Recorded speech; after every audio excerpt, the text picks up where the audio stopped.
just want to talk a little bit about the cat-human bond spectrum and just explore the fact that we tend to think of neglect, obviously self-evidently. Cruelty and abandonment is a very negative welfare situation for a cat. It's very harmful for a cat. And even under-attached owners, when it comes to not providing the appropriate nutrition or the appropriate veterinary care, that makes perfect sense. That's a no-brainer that that's not going to be in the cat's best interests.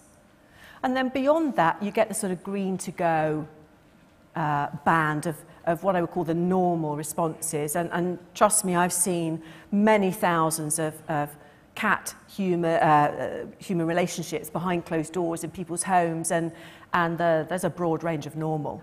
You know, we're all very different in the way we relate to our cats.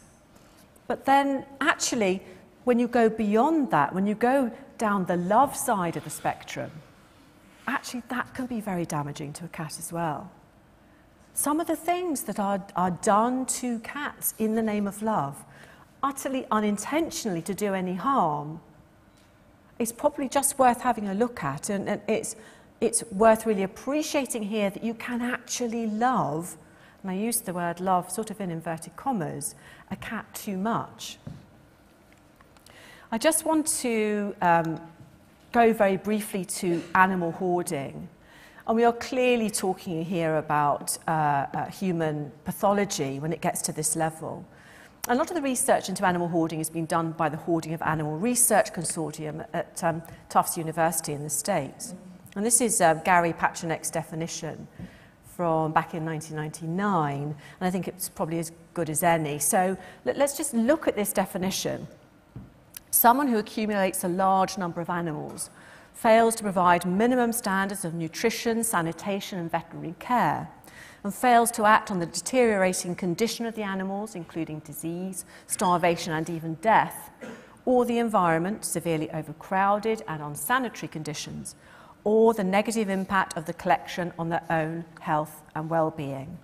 Now, if anyone's been involved in a case of animal hoarding, you will know that this is very distressing. It's very distressing for the owner, it's very distressing for the animals who are being hoarded.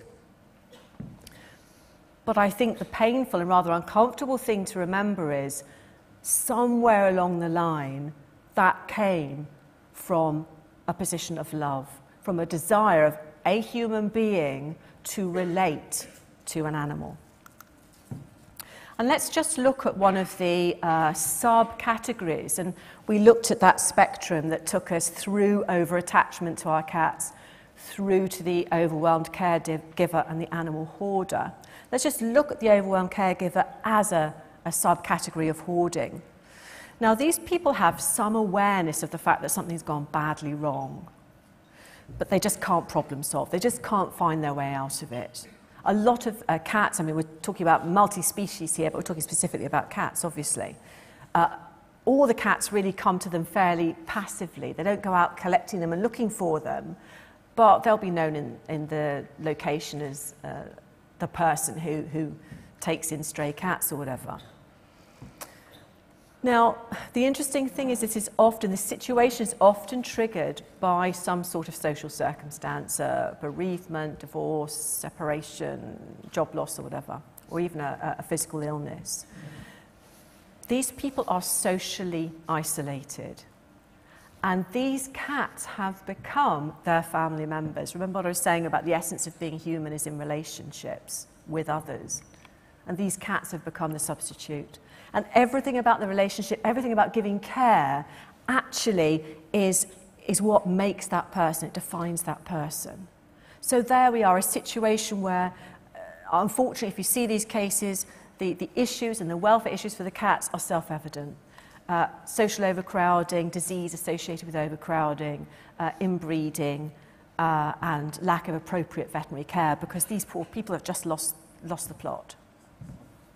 Again, it came from a place of love.